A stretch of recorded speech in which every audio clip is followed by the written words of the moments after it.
The campfire crackled as Daniel Webber stared into the night sky, enjoying the solitude of the mountain wilderness.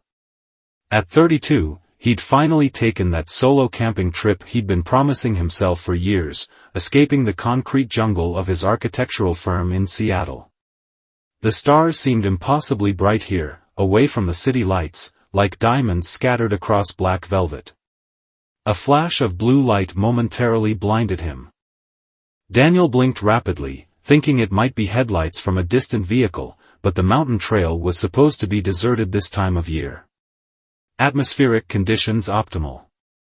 Subject isolated. Commence extraction. The voice seemed to come from everywhere and nowhere, mechanical and feminine. Daniel scrambled to his feet, heart pounding against his ribs. "Who's there?" he called out, reaching for the hunting knife at his belt. "This isn't funny." The air around him shimmered like heat waves on asphalt. A humming filled his ears, growing louder until it became almost painful. Then, without warning, the ground beneath his feet vanished. Daniel screamed as he fell through nothingness, his body weightless yet heavy at the same time. The sensation lasted only seconds before he slammed onto a cold metal floor, the impact knocking the breath from his lungs. Gasping, he rolled onto his back and found himself staring up at a vaulted ceiling of interlocking silver panels that pulsed with internal light. The air smelled clean but strange, like ozone after a lightning strike mixed with something spicy and alien. Subject secured. Vitals within acceptable parameters. Daniel scrambled backward until he hit a wall, eyes darting around what appeared to be a circular chamber. 3 tall figures stood watching him, their silhouettes backlit by blinking consoles. "What the hell is going on?" Daniel's voice cracked. "Who are you people?" One of the figures stepped forward into the light, and Daniel's mouth went dry. Standing nearly 7 feet tall was unmistakably not human. The being was female in form, with iridescent copper skin that seemed to shift with her movements. Her head was hairless but adorned with intricate silver markings that extended down her neck and disappeared beneath a fitted bodysuit of some metallic fabric. Most striking were her eyes, large, tilted, and glowing amber like a predator's. "I am Commander Thora of the Zectarian Elite Guard," she said, her voice carrying the same mechanical undertone he'd heard before, though her mouth moved naturally with the words. Some kind of translation device, Daniel realized. "You have been selected." Daniel pressed himself harder against the wall. "Selected? For what?" Thora's head tilted slightly, studying him with those unnerving amber eyes. "As my bonded mate, as is my right by the warrior's claim. Our biological compatibility is exceptional." A second figure stepped forward, another female Zectarian, shorter and with darker markings. "Commander, the human appears distressed. Perhaps sedation would." "No," Thora interrupted.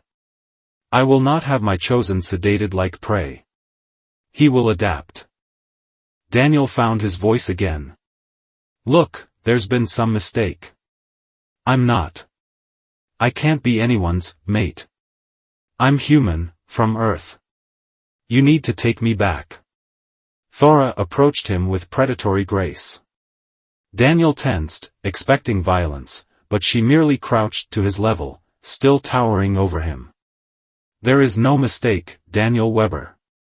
Our scouts have monitored you for 3 cycles. Your genetic structure, psychological profile, and physical attributes complement my own.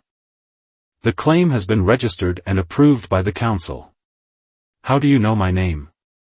Daniel whispered. "We know many things about Earth. Your world has been of interest to us for generations, though we maintain our distance due to your species' volatile nature." A smile curved her lips, revealing teeth that were slightly too sharp. "I have chosen you above all others. It is a great honor." The third Zectarian stepped forward, holding what looked like a silver bracelet. "The bonding device, Commander." Thora took the bracelet and held it before Daniel. "This will link our biosignatures and begin the adaptation process." It is painless but necessary.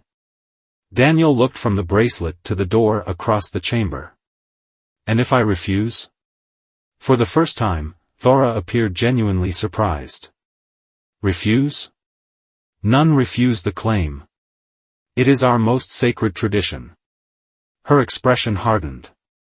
But to answer your question, refusal is not an option. The Queen Mother expects new bloodlines to strengthen our ranks. I have made my choice.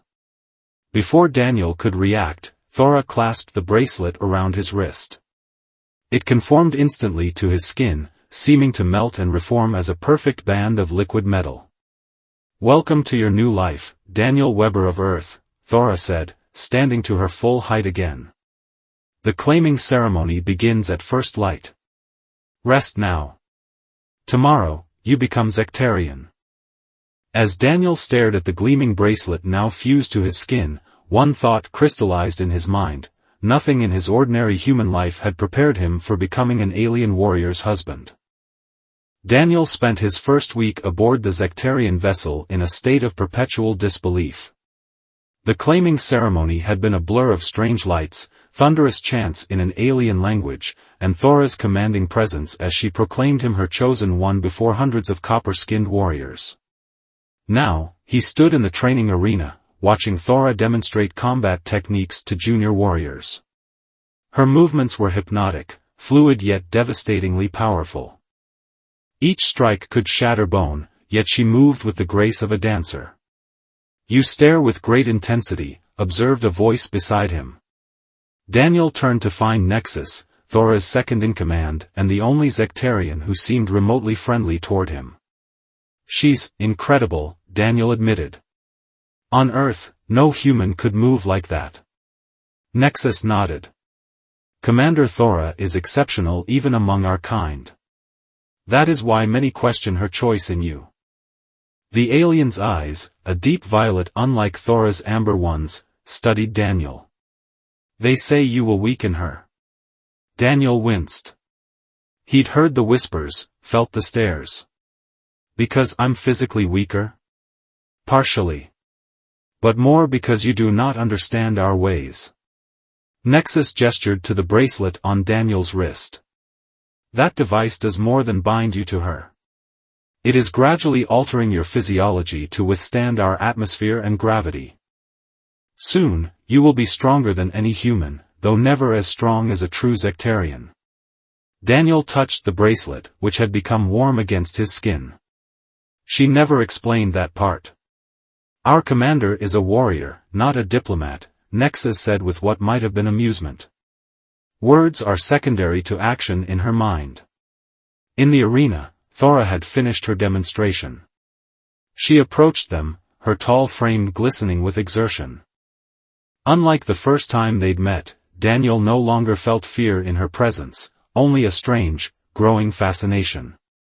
You watched, she stated, her amber eyes fixed on Daniel. Yes. You were amazing.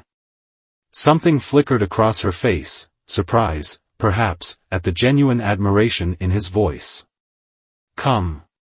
It is time for your lessons.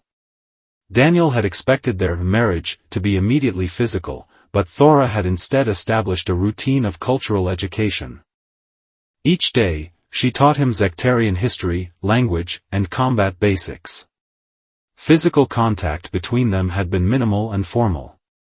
They entered a private training room where soft mats covered the floor. Thora removed her armored vest, revealing the simple fitted garment beneath that accentuated her muscular yet feminine frame. Today we begin physical conditioning, she announced. Your body must be prepared for what is to come. What exactly is coming? Daniel asked, removing his own outer layer as she'd taught him. Thora's expression remained impassive. The Queen Mother's inspection tour.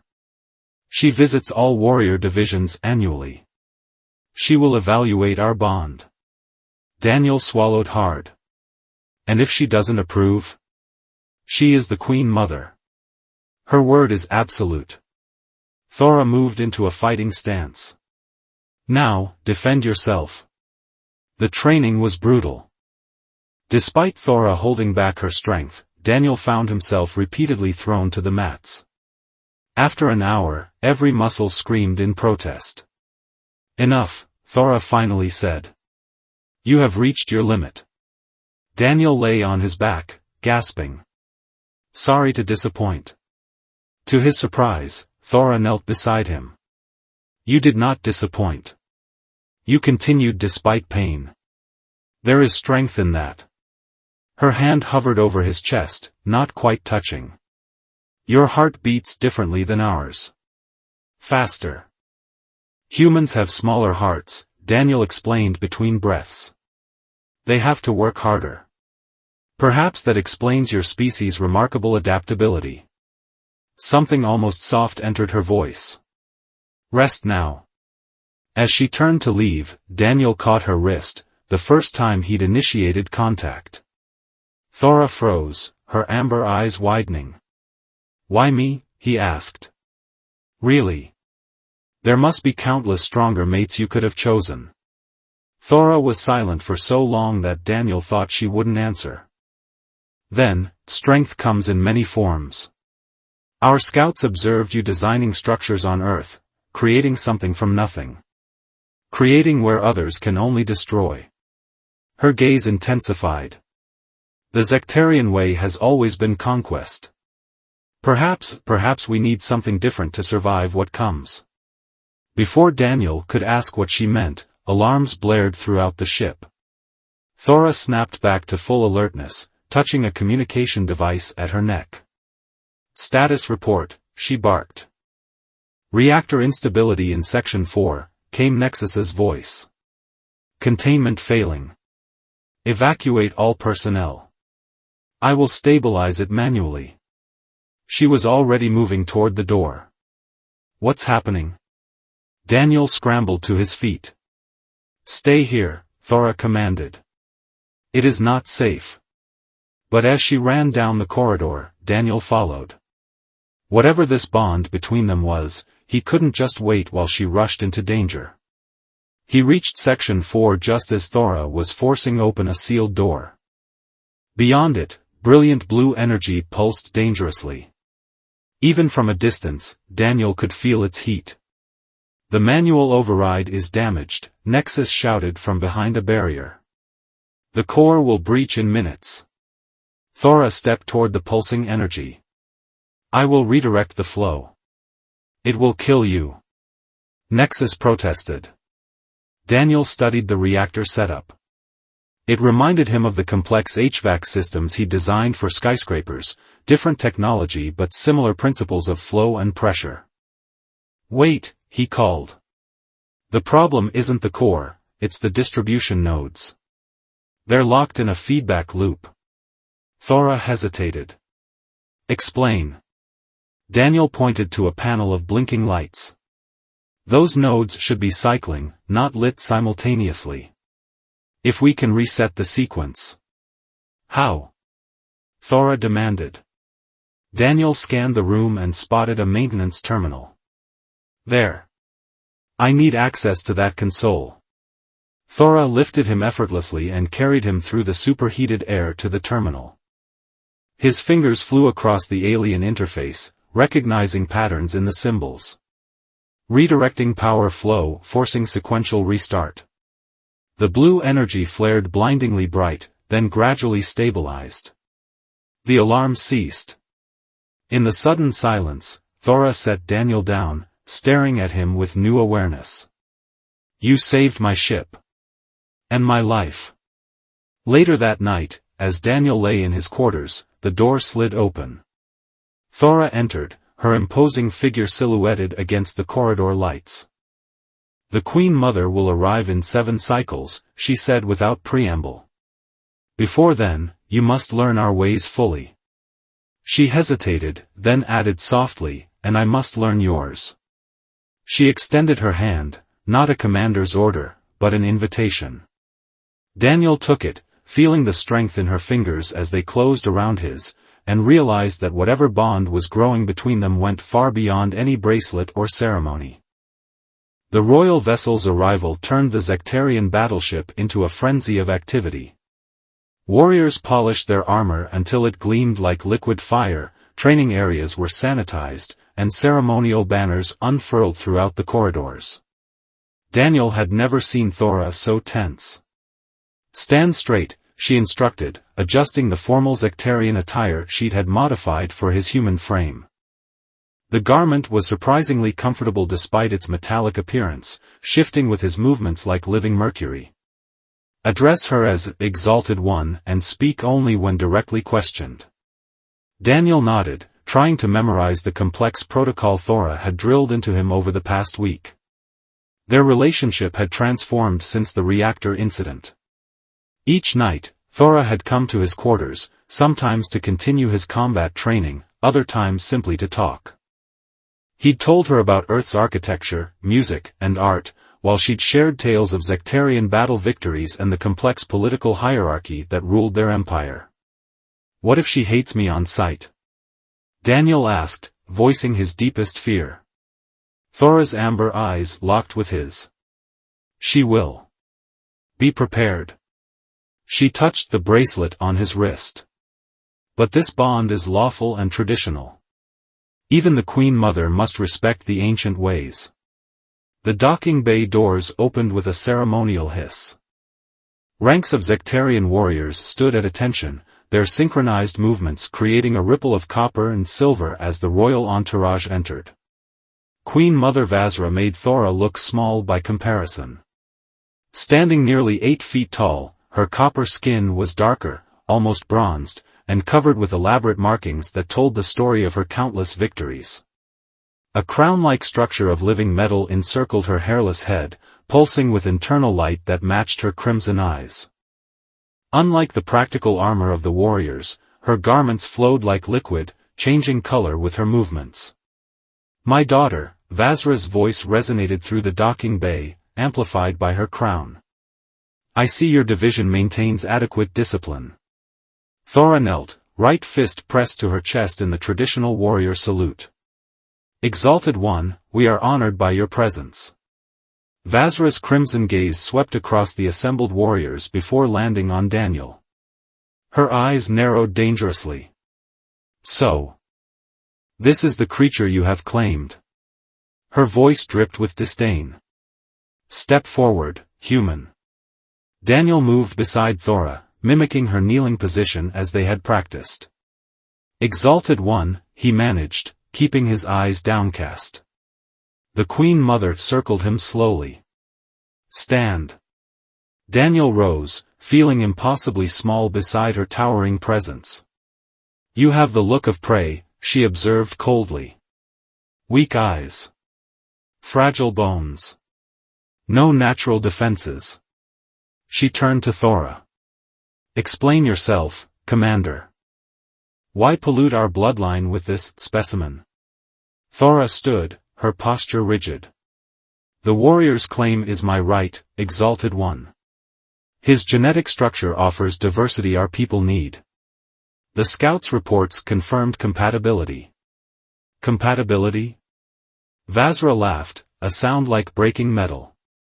"I see no warrior traits in this creature. What battle glory has he achieved? What enemies has he conquered?" "His strengths are different but valuable," Thora replied. "He saved this vessel from reactor breach through intelligence rather than force." Vazra's crown pulsed brighter with apparent anger. "Different is not what preserves our empire, Commander. Strength preserves us. Tradition preserves us." She extended a long-fingered hand toward Daniel's bracelet. "This bond was approved in error. I revoke it." "You cannot," Thora said, stepping between them. "The claim is sacred and predates even your authority, Exalted One." A collective gasp rippled through the assembled warriors. No one challenged the Queen Mother, not even her daughter. Vazra's eyes flashed dangerously. "You dare invoke ancient law against me?" "I invoke it in service to our people," Thora replied, standing her ground. "For generations, we have conquered and destroyed. Yet our numbers dwindle. Our genetic diversity narrows. The Human Adaptation Program offers a path forward. A path to weakness. Vazra hissed. Look at him, he cannot even defend himself. Respectfully, Exalted One, came a new voice. Nexus stepped forward from the ranks. The human has adapted faster than any subject in the program's history. His biochemistry has already begun altering to match Commander Thora's. Vazra's attention snapped to the scientist. You overstep, Lesser. I speak only truth, as my position requires, Nexus replied, though Daniel could see tension in the alien's posture. The Queen Mother turned back to Thora. Have you completed the bond? Thora's expression remained neutral. We progress according to tradition. Then it is not too late. Vazra's voice dropped to a dangerous purr. I will remain aboard this vessel for one full cycle. During this time, you will select a proper Zectarian mate from among the royal guard I have brought. This experiment will be returned to his world, unharmed but without memory of our existence. Daniel felt his heart sink. One cycle, 7 Earth days, and he would be erased from Thora's life as if he'd never existed. And if I refuse?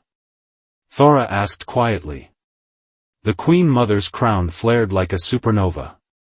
Then you renounce your bloodline, your rank, and your future claim to leadership. You will be clanless, daughter. Is this creature worth such sacrifice? Before Thora could answer, Vazra swept from the docking bay, her entourage following in perfect formation. The assembled warriors dispersed silently, leaving Thora, Daniel, and Nexus alone amid the echoing space. She cannot do this, Daniel said once the doors closed. Can she? She is Queen Mother, Nexus replied grimly. Her word shapes our world. Thora remained silent, her amber eyes fixed on the closed doors. What will you do? Daniel asked her softly. When she finally turned to him, her expression was unreadable. The real question, Daniel Weber, is what will we do? This is no longer about a claim or tradition.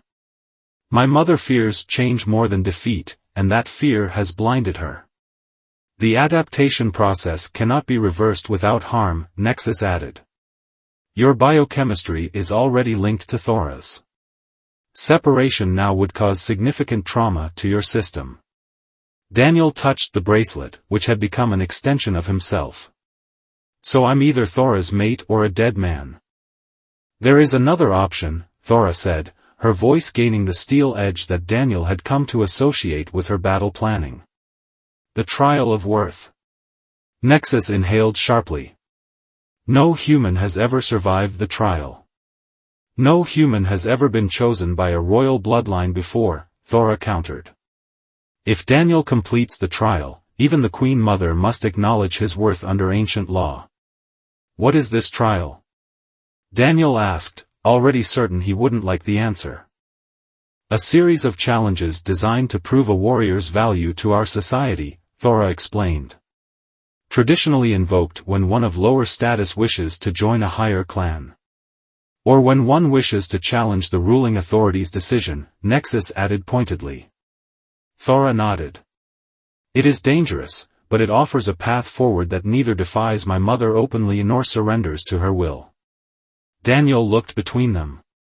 And my chances of survival? Thora's amber eyes met his.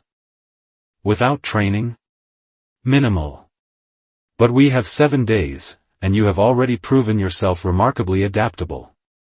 Her hand moved toward his, not quite touching. This is your choice, Daniel. We can find another way. Daniel thought of the life waiting for him back on Earth, his empty apartment, the endless architectural projects that had once seemed so important. Then he thought of Thora, of the strange new world she represented, and of the connection growing between them that transcended species. Teach me what I need to know, he said firmly. I'll take the trial. Something fierce and proud flashed in Thora's eyes. She clasped his arm in the warrior's grip they'd practiced, their bracelets touching and sending a warm pulse through Daniel's body. Then we begin now, she said. For we challenge not just my mother, but centuries of sectarian tradition. As they left the docking bay, a shadow moved behind a support column. One of the Queen Mother's personal guards activated a communication device. "The human has chosen the trial, Exalted One," the guard reported quietly. "Commander Thora will train him." Vazra's voice came through, cold and calculating. "Then ensure the trial exceeds even our standards. This human must fail, permanently." 7 days of training had transformed Daniel's body. The bracelet accelerated his adaptation, making his muscles denser, his reflexes sharper. But Thora knew it wouldn't be enough. "The trial has 3 phases," she explained as they stood in her private training chamber, away from the Queen Mother's spies. "Combat, endurance, and strategy. You will face challenges designed for sectarian physiology." Daniel wiped sweat from his brow. "In other words, impossible for a human." "Not impossible," Nexus interjected, monitoring Daniel's bioreadings. "Your cellular structure is approximately 23% sectarian now. The bracelet continues its work." Thora nodded. "But my mother will have modified the standard trials. We must prepare differently." She activated a holographic display. "The combat phase typically involves defeating 3 warriors in succession." "I can barely hold my own against one," Daniel admitted. "Exactly why we won't train you to fight like a sectarian." Thora's amber eyes gleamed. "We'll teach you to fight like a human, with leverage, misdirection, and environment."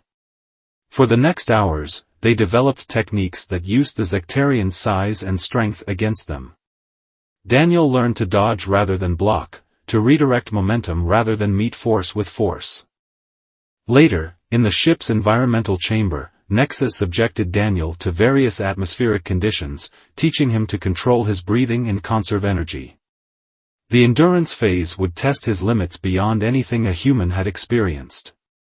"The final phase is strategy," Thora explained that night as they sat in her quarters, Daniel's muscles aching from the day's training.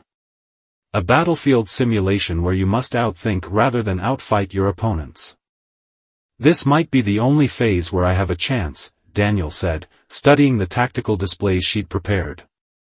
Thora surprised him by taking his hand. Her touch had become more frequent in recent days, tentative gestures that spoke of something deeper than tactical alliance. "You have more than a chance," she said softly. "You have something no sectarian warrior possesses, a perspective shaped outside our rigid traditions." "Is that why you chose me?" Daniel asked. "To break tradition?" Thora's expression grew distant. "I chose you because when I observed Earth, I saw a species that builds more than it destroys. Your cities grow upward toward stars instead of outward through conquest." Her fingers tightened around his. "Our empire is dying, Daniel. Not from enemies, but from within. We conquer, consume resources, then move on. There are fewer habitable worlds each generation, and our population dwindles." Daniel understood suddenly. "You need new ideas. New ways of living." "Yes. But the Queen Mother sees only weakness in change." Thora's voice hardened. "Tomorrow, you must prove her wrong."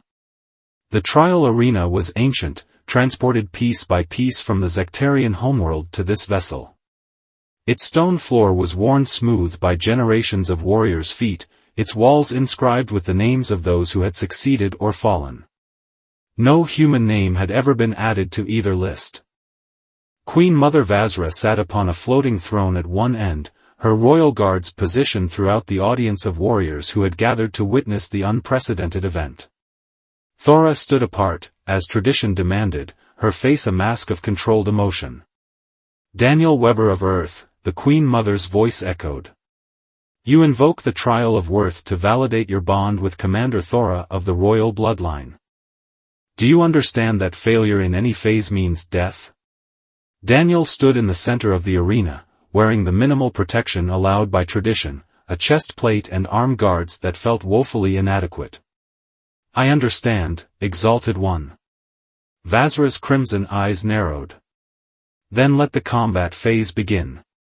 A door opened, and Daniel's first opponent entered, a Zectarian warrior twice his size, wielding dual energy blades that hummed with lethal purpose.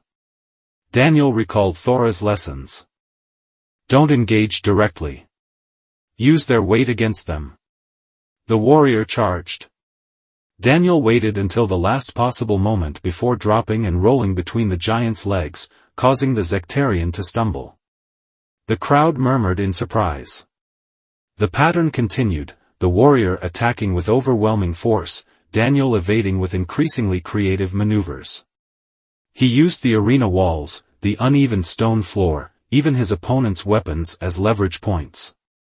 Fight properly, human, the warrior growled in frustration after Daniel had evaded him for 10 minutes. Daniel replied, before executing a move Thora had taught him, using the warrior's forward momentum to flip him over Daniel's shoulder. The massive Zectarian crashed to the ground, momentarily stunned. Before his opponent could recover, Daniel pressed the deactivation point on the warrior's armor, a sensitive junction that Thora had identified. The energy blades powered down. First opponent, neutralized, announced the arena's automated system. The crowd's murmuring grew louder.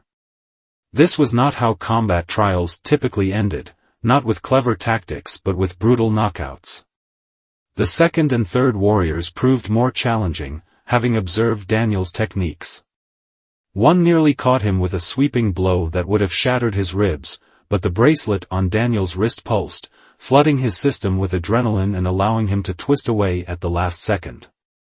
By the time he neutralized the third opponent, by luring the warrior into a corner and using the arena walls to trap the Zectarian's arms, Daniel was bleeding from several minor wounds, but still standing.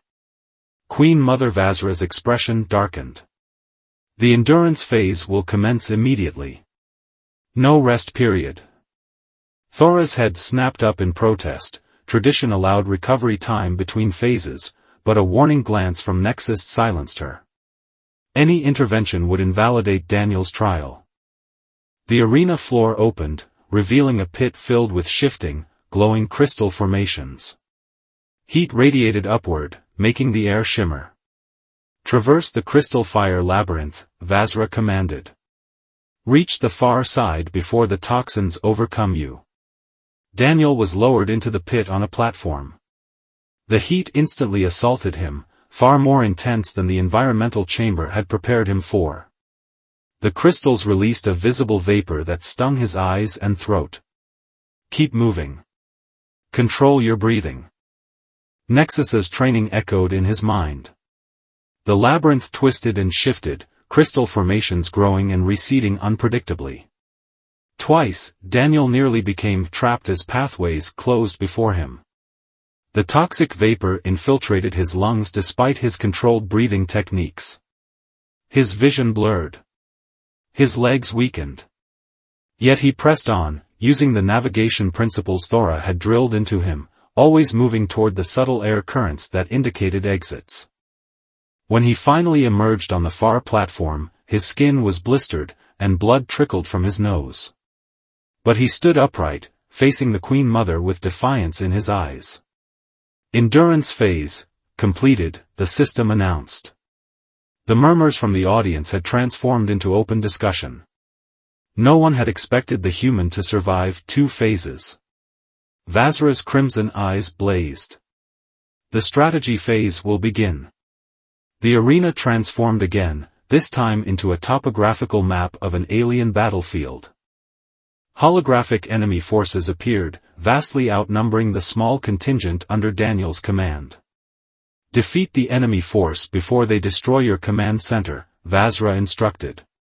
You have 1 planetary rotation. Daniel studied the battlefield. This was a no-win scenario, the enemy forces were too numerous, their positions too entrenched for a direct assault. Then he noticed something. The battlefield included not just military targets but civilian settlements. The enemy forces were positioned to use these settlements as shields. A traditional sectarian approach would sacrifice the civilians for victory, an acceptable loss in their warrior culture. But Daniel saw another way.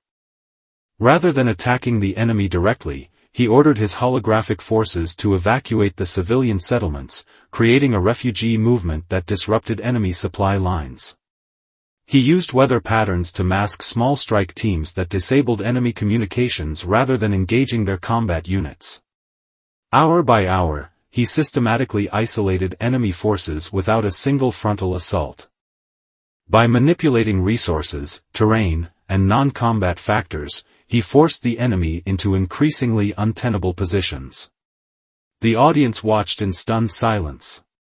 This was warfare unlike any they had witnessed, bloodless yet devastatingly effective. When the final enemy commander surrendered rather than sacrifice his troops in a hopeless last stand, the simulation ended. Strategy phase, completed. Trial of worth, successful. The arena fell silent. No one, least of all Queen Mother Vasra, had expected this outcome. Daniel stood in the center of the battlefield map, swaying slightly from exhaustion but unbowed. Vasra rose from her throne, her crown pulsing with barely contained fury. This is not a true victory. The human used tricks and deception, not strength. He used intelligence and adaptation, Thora countered, stepping forward. Qualities our empire needs to survive. The trial results stand, Nexus added, displaying Daniel's biometrics for all to see. His performance exceeds that of many pure sectarian warriors. The Queen Mother's gaze fixed on Daniel. You think you have won, human, but this proves nothing. A true mate must continue the bloodline. Your hybrid physiology makes this impossible. Daniel met her crimson stare. With respect, Exalted One, your scientists haven't actually tested that assumption. And even if it were true, leadership isn't only about bloodlines. It's about vision, something Commander Thora has demonstrated by looking beyond your traditions. A dangerous silence fell. No one had ever spoken to Vasra this way. You have survived the trial, she finally said, her voice cold as space. Tradition compels me to acknowledge your worth. Her crown flared. But tradition says nothing about what comes after. Remember that, human. As she swept from the arena, her final words hung in the air like a threat. The trial was over, but the real challenge was just beginning. Thora crossed the arena to Daniel's side, supporting him as his legs finally gave out. You did the impossible, she whispered, something like wonder in her amber eyes. Not impossible, Daniel replied, his voice hoarse from the crystal toxins. Just improbable. Like us. As warriors gathered around them, some curious, some newly respectful, Daniel realized he had won something far more valuable than the Queen Mother's reluctant acknowledgement. He had won the right to stay beside Thora and help shape a new future for her people. But Vasra's parting threat remained. The Queen Mother would not surrender her vision of the Sectarian Empire without a final confrontation, one that would force Thora to make an impossible choice. The victory celebration in Thora's quarters was subdued. Despite Daniel's trial success, the Queen Mother's parting threat hung over them like a storm cloud. Nexus and a small group of warriors loyal to Thora gathered, speaking in hushed tones. The Queen Mother has summoned the High Council, reported Keldra, a battle-scarred veteran who had served with Thora for decades. She claims to seek guidance on the human situation, but it's clearly a political maneuver. Thora nodded grimly. She will try to invalidate the trial results through bureaucracy since tradition failed her. Daniel sat quietly, still recovering from the ordeal. The medical treatment for his injuries had been effective, but exhaustion lingered in his bones. What happens now? Now we prepare for the real battle. Thora activated a secure holographic display. The political one. Nexus stepped forward. There's more. Our intelligence indicates the Queen Mother has privately ordered genetic research into human sectarian compatibility. If she can prove scientifically that offspring are impossible, she can invoke the continuation clause, Thora finished, her expression hardening. Ancient law states that bonds which cannot continue the bloodline may be severed for royalty. Daniel looked between them. So everything I went through was for nothing? No, Thora said firmly, kneeling before him. You proved your worth not just to me, but to many warriors who witnessed your victory. You showed them a different kind of strength. Her amber eyes softened. That alone has begun to change things. Commander, Keldra interrupted, checking a communication device. The Queen Mother has scheduled your formal audience for tomorrow's first light. You are ordered to appear, alone. A tense silence fell over the room. It's a trap, Nexus stated flatly. Of course it is, Thora replied. But I must go nonetheless. Then we need a plan, Daniel said, finding new strength as he stood. And I think I have one. The Queen Mother's chambers aboard the royal vessel were cavernous, decorated with trophies from countless conquered worlds. Vazra sat upon a throne carved from what appeared to be fossilized bone, her crown pulsing with subdued crimson light. Daughter, she acknowledged as Thora entered and performed the traditional salute. You come alone, as ordered. As tradition demands, Exalted One. Vazra studied her daughter. Your human survived the trial through trickery, but he cannot survive what comes next. I have consulted with the royal geneticists. Their preliminary findings confirm what I suspected, no viable offspring can result from your unnatural bond. Thora maintained perfect composure. The warrior's claim does not require offspring, only compatibility. For common warriors, perhaps. Vazra rose, her impressive height towering over even Thora. But you are royal blood. The future of our empire flows through your veins. She approached slowly. I did not raise you to throw away your birthright for some alien fascination. You raised me to lead, Thora countered. To ensure our people's survival. And how does this human help our survival? Vazra's voice dripped with disdain. By showing us alternatives to conquest, Thora replied. Our territories expand while our population declines. We take more worlds but have fewer warriors to hold them. This path leads to extinction, Mother. The Queen Mother's eyes flashed dangerously. You speak of change, but what you propose is surrender to weakness. I speak of adaptation, the very principle that made our species dominant. Thora held her ground. Daniel showed in the trial that different approaches can succeed where brute force fails. Vazra circled her daughter. You leave me no choice but to invoke my right as Queen Mother. You will renounce this bond and take a proper sectarian mate, or you will be stripped of your rank, your command, and your royal bloodline. If those are my choices, Thora said quietly, then I have already decided. Before Vazra could respond, a side door opened.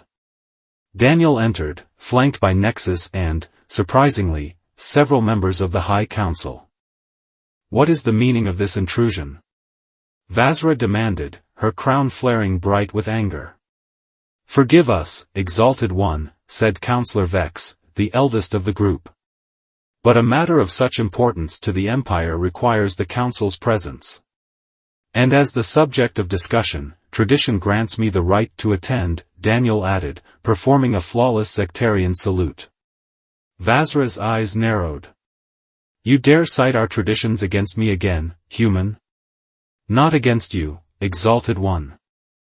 In service to your empire. Daniel stepped forward, his movements more confident than before. The bracelet on his wrist pulsed in rhythm with Thora's. I have studied your history extensively. The Sectarian Empire has faced extinction 5 times in its long existence. Each time, survival came not through conquest, but through adaptation. The human speaks truth, Counselor Vex confirmed. Our records verify this. Vazra's crown dimmed slightly.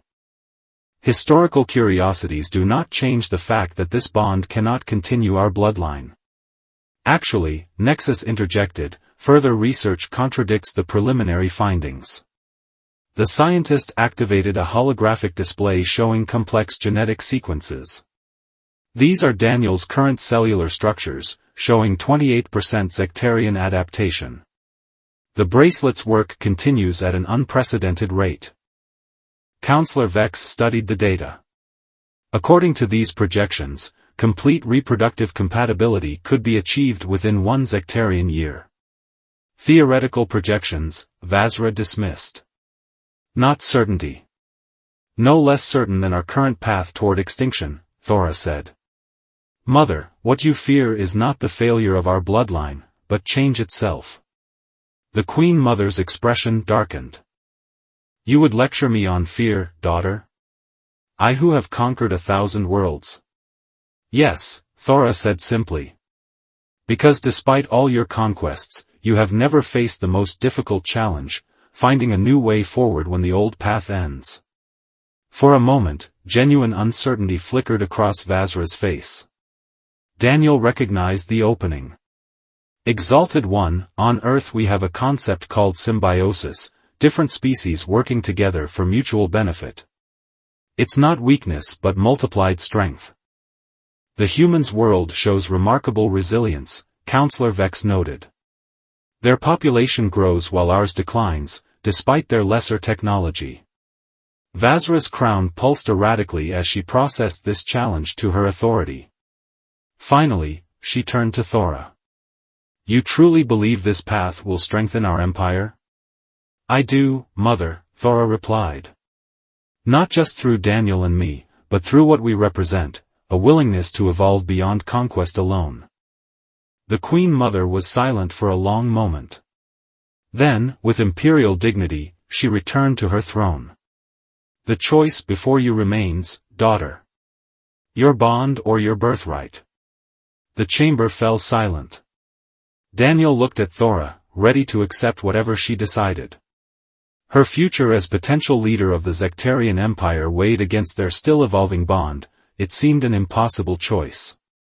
Thora straightened to her full height, her amber eyes clear and resolved. I choose both. Murmurs rose from the council members. Impossible, Vazra stated. No, Mother. It is necessary. Thora approached the throne. I will not renounce my bond with Daniel, nor will I surrender my birthright. The Empire needs new leadership for a new era. You would defy me openly? Vazra's voice was dangerous. I would succeed you, as you have trained me to do. Thora's voice carried throughout the chamber. Not by force, but by vision. The High Council has already heard my proposal for integrating human innovation with sectarian strength. Counselor Vex nodded.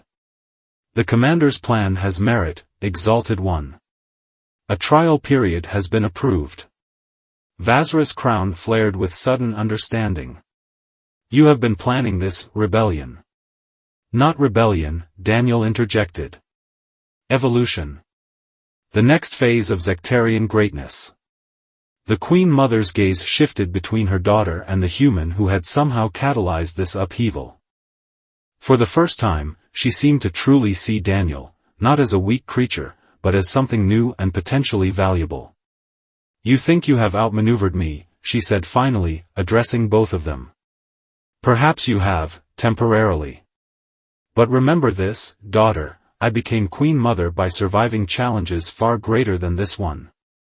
Thora bowed respectfully. I know, Mother. Your strength made our empire great. Now let your wisdom make it endure. Something shifted in Vazra's crimson eyes, not surrender, but perhaps the first glimmer of respect.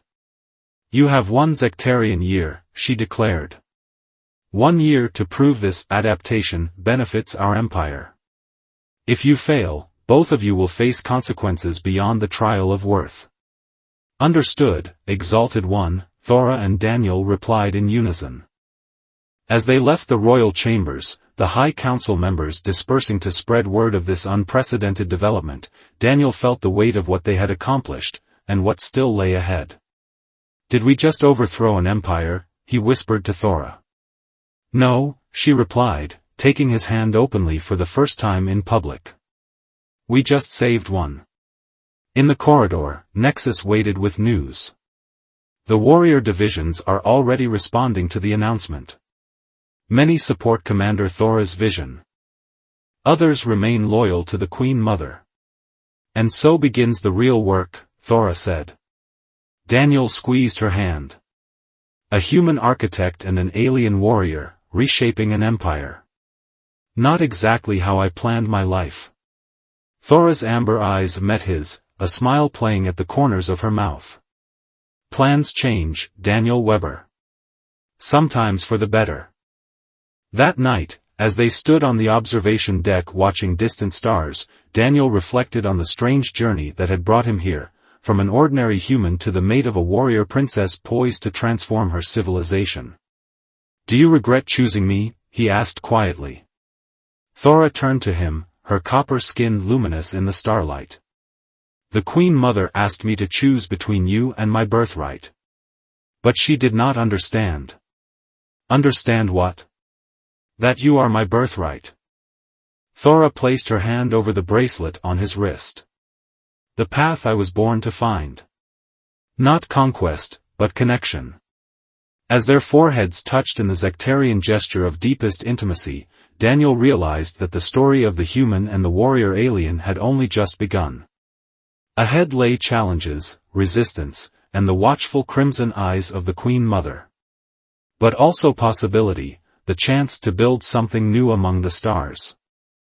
The bracelet on his wrist pulsed in perfect synchronization with hers, their separate rhythms now a single harmonious beat echoing across the vast distances of space.